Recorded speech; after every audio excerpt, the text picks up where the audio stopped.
என் அன்பு சகோதர சகோதரிகளே, இயேசு கிறிஸ்துவின் நாமத்திலே அன்பின் வாழ்த்துக்கள். இன்றைய முத்து எனும் இந்த சிறிய தியானத்தின் மூலமாய் உங்களை சந்திப்பதில் நான் மகிழ்ச்சி அடைகிறேன். பிரியமானவர்களே, நேற்று தினத்தில் நம்ம ஓபோத் அப்படின்ற அந்த இடத்துக்கு பிரயாணித்தோம். என்னோடு கூட அநேகர் பயணிக்கிறீர்கள். நான் ஆண்டவரை ஸ்தோத்தரிக்கிறேன். அருமையான தேவனுடைய பிள்ளைகளே, இந்த ஓபோத்திலே அவர்கள் பாளையம் இறங்கி நீர்ப்பைகளிலே அவர்கள் நீரை பிடித்து கொண்டார்கள். ஏன்னா தேவன் கொடுத்த ஆசீர்வாதம் அநேகருக்கு அது கொடுக்கப்படணும், பகிரப்படணும். அடுத்தது அந்த என்னாகமம் 33:44 ஓபோத்திலிருந்து புறப்பட்டு போய் மோவாபின் எல்லையிலுள்ள அபாரிம் மேடுகளின்றே பாளையம் இறங்கினார்கள். இந்த அபாரிம் மேடு என்று வாசிக்கிறோம். நீங்கள் அடுத்த 2 ஸ்டேஷனை தாண்டி நீங்கள் பார்த்தீங்கன்னா அபாரிம் மலைன்னு ஒன்று இருக்கும். அப்போ அபாரிம் மலையையும் அபாரிம் மேடுகளையும் நம்ம எப்போதும் பிரித்து பார்க்கணும். அபாரிம் இந்த மேடுகள் மோவாபின் எல்லைகளிலே இருக்கிறது.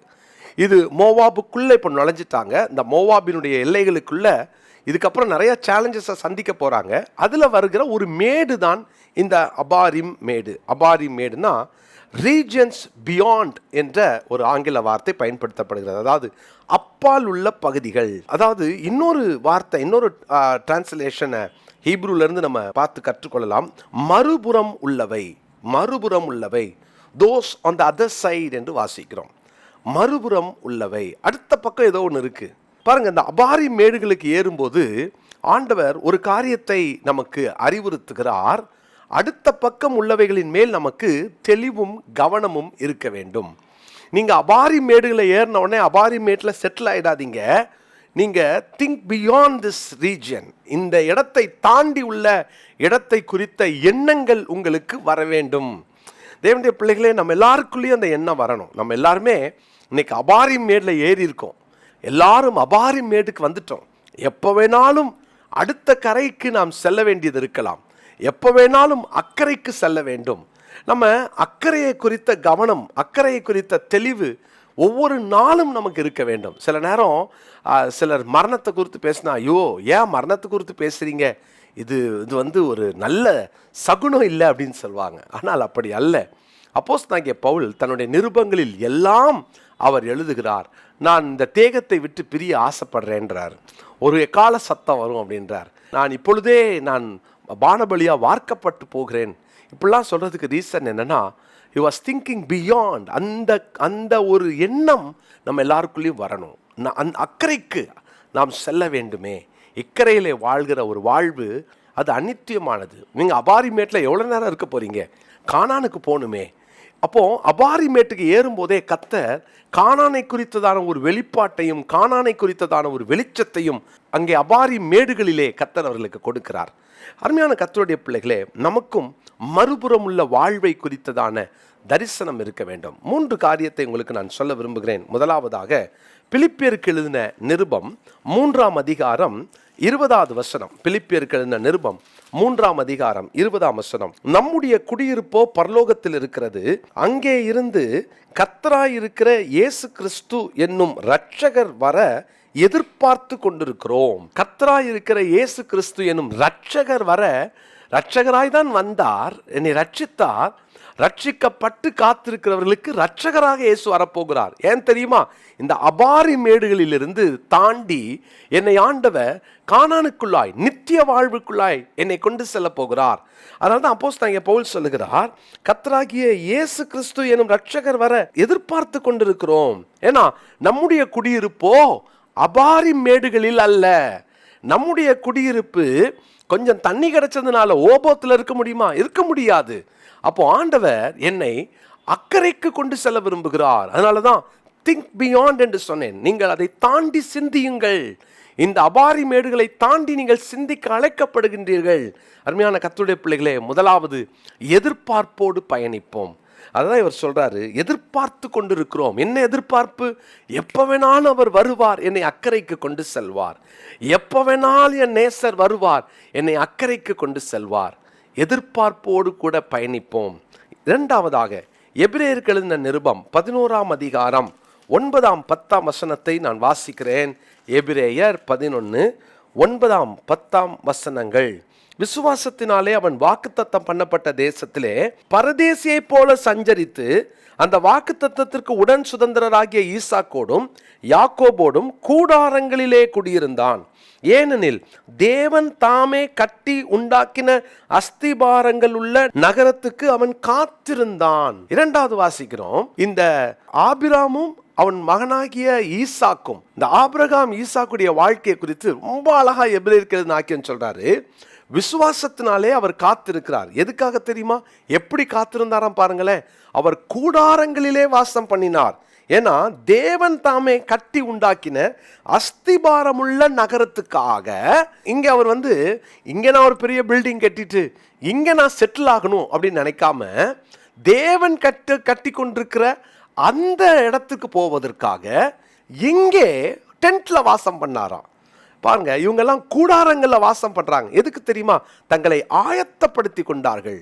பிரியமானவர்களே, இந்த உலக வாழ்க்கையில இந்த அபாரி மேடுகளில் ஏறும்போது நீங்க கானானுக்குள்ள போற வரைக்கும் இங்க டென்ட்ல தான் வாழணும். இது எதை குறிக்க தெரியுமா?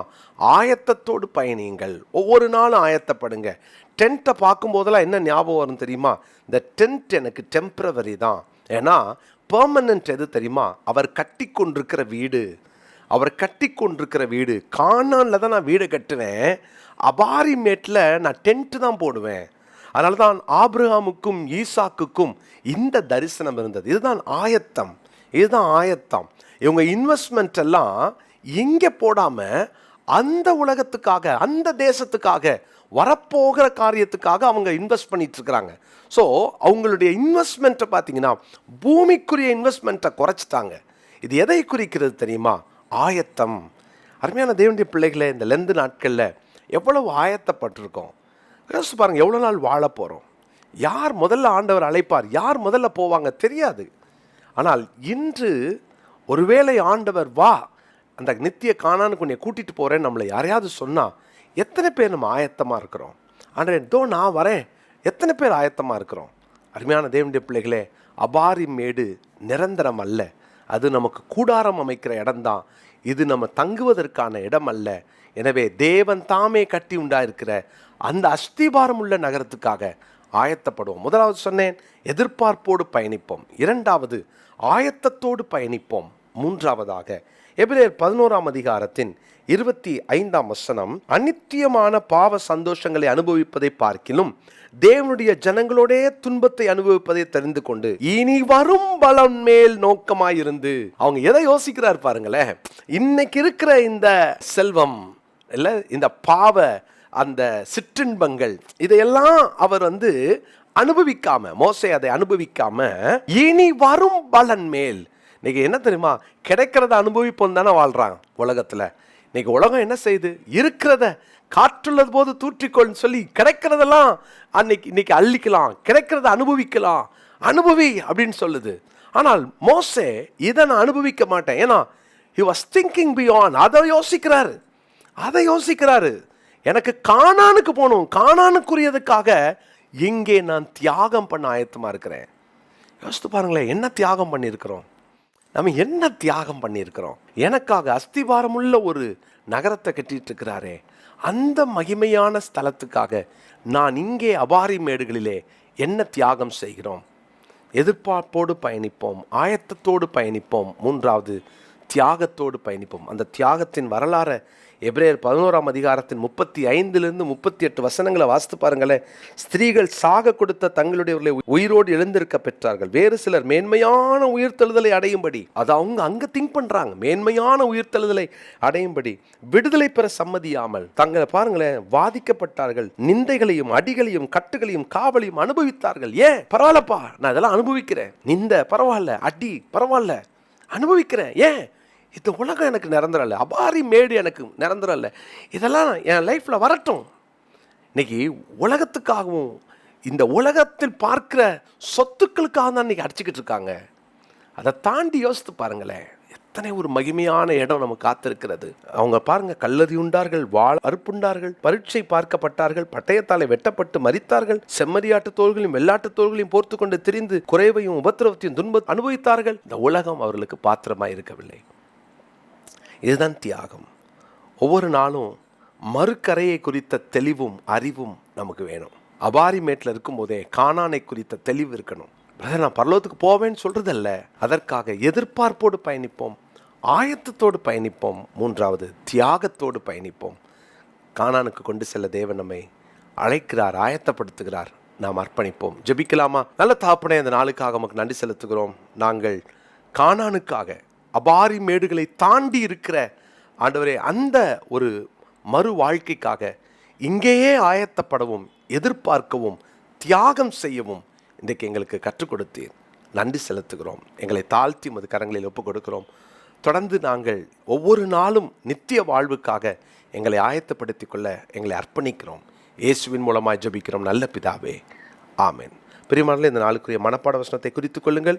லூக்கா சுவிசேஷம் 18ஆம் அதிகாரம் 29-30 வசனங்கள். லூக்கா சுவிசேஷம் 18ஆம் அதிகாரம் 29-30 வசனம்.